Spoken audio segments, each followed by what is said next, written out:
अस्सलामुअलैकुम सामीन। 8 रमज़ानुल मुबारक और 9 मार्च है। आज की ख़बरों की शुरुआत मज़ाहिर उलूम सहारनपुर के शोबा तजवीद के उस्ताद क़ारी मसूद अहमद मज़ाहिरी फ़लाही सहारनपुरी की नमाज जुमा की तिलावत कलाम पाक से की जा रही है। आप माशाअल्लाह बाज़ार वाली मस्जिद वालाजहपेट ज़िला रानीपेट रियासत तमिलनाडु में नमाज तरावीह अदा करा रहे हैं और वहीं आपने नमाज जुमा अदा कराया है।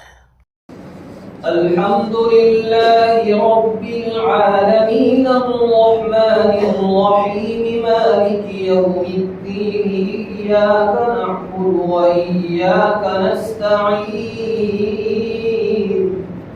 इहदिनस सिरातल मुस्तक़ीम सिरातल लज़ीना अनअमता अलैहिम गैरिल मग़दूबि अलैहिम वलद्दाल्लीन।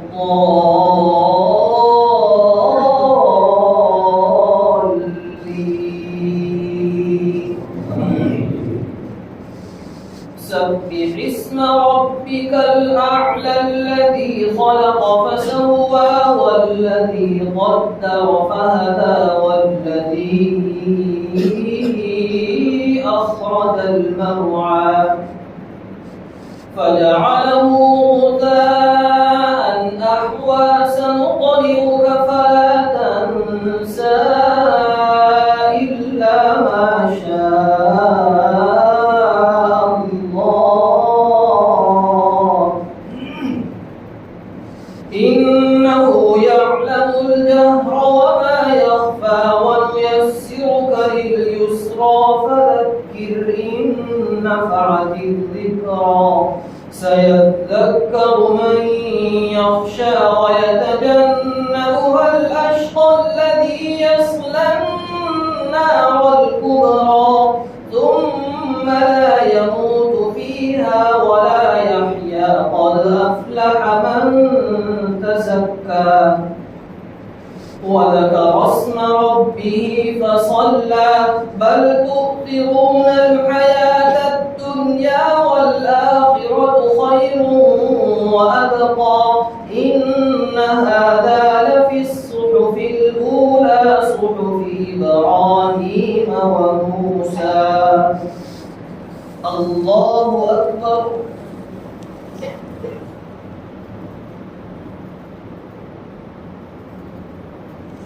سمع الله لمن حمده الله أكبر الحمد لله رب العالمين الرحمن الرحيم مالك يوم الدين إياك نعبد وإياك نستعين اهدنا الصراط المستقيم صراط الذين أنعمت عليهم غير المغضوب عليهم ولا الضالين.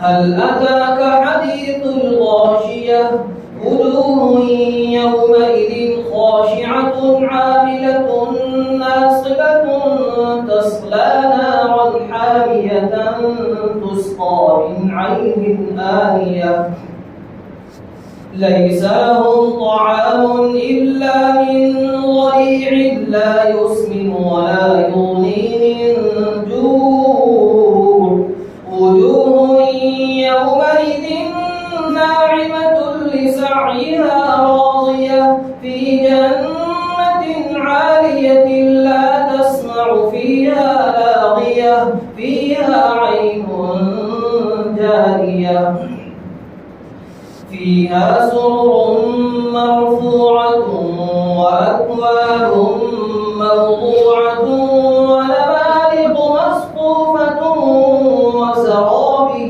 مبثوثة أفلا ينظرون إلى الإبل كيف خلقت وإلى السماء كيف رفعت وإلى الجبال كيف نصبت وإلى الأرض كيف سطحت فذكر إنما أنت مذكر مذكر لست عليهم بمسيطر إلا من تولى وكفر فيعذبه الله العذاب الأكبر إن إلينا إيابهم ثم إن علينا حسابهم. الله أكبر. الحمد لله الواحد الأحد، وأشهد أن لا إله إلا الله وحده لا شريك له الفرد الصمد، وأشهد أن سيدنا ونبينا ومولانا محمدا عبده ورسوله صلى الله عليه وعلى آله وأصحابه وسلم تسليما كثيرا كثيرا. أما بعد أيها الناس، اتقوا الله تعالى في جميع أقوالكم وأفعالكم تفوزوا وتسعدوا، واعلموا رحمكم الله تعالى أن من الواجب على كل مسلم عاقل موفق أن يصون جوارحه كلها عن كل ما نهى الله عنه، فمن صانها عن الأشياء المنهي عنها فإنه يهتدي إلى الصراط المستقيم ويفوز بالنجاة والدرجات العلى في الآخرة. ومن لم يصن جوارحه عن المنهيات والمحظورات يكون حينئذ عن السلامة بمعزل، لأنه لم يتق الله تعالى ولم يراقبه فيما أمر به ونهى عنه. فيا أيها المسلمون، عليكم باتباع سنة المرسلين في جميع حركاتكم وسكناتكم. قال النبي صلى الله عليه وسلم: عليكم بسنتي وسنة الخلفاء الراشدين. أستغفر الله لي ولكم ولسائر المسلمين من كل ذنب، إنه هو الغفور الرحيم، إنه تعالى جواد كريم ملك الله الرؤوف الرحيم.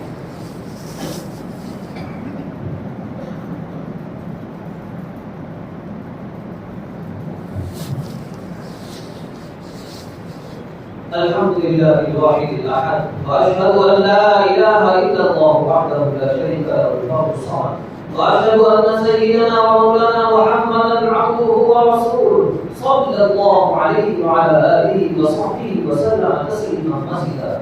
أما بعد أيها الناس، اتقوا الله في السر والعلن، واحذروا الفواحش ما ظهر منها وما بطن، واعلموا أنكم مجزيون بأعمالكم ومحاسبون على أقوالكم وأفعالكم.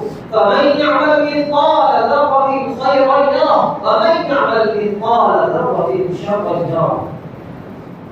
هذا وإن الله أمركم في محكم تنزيله بالصلاة والسلام على رسوله، فقال إرشادا لكم وتعليما: إن الله وملائكته يصلون على النبي يا أيها الذين آمنوا صلوا عليه وسلموا تسليما. اللهم صل وسلم على خاتم النبيين محمد وعلى الخلفاء الراشدين أبي بكر الصديق وعمر الفاروق وعثمان بن عفان وعلي بن أبي طالب، وعلى أزواج النبي أمهات المؤمنين، وعلى سائر الصحابة والتابعين رضوان الله تعالى عليهم أجمعين. إن الله يأمر بالعدل والإحسان وإيتاء ذي القربى وينهى عن الفحشاء والمنكر والبغي يعظكم لعلكم تذكرون، وذكر الله أكبر والله يعلم ما تصنعون.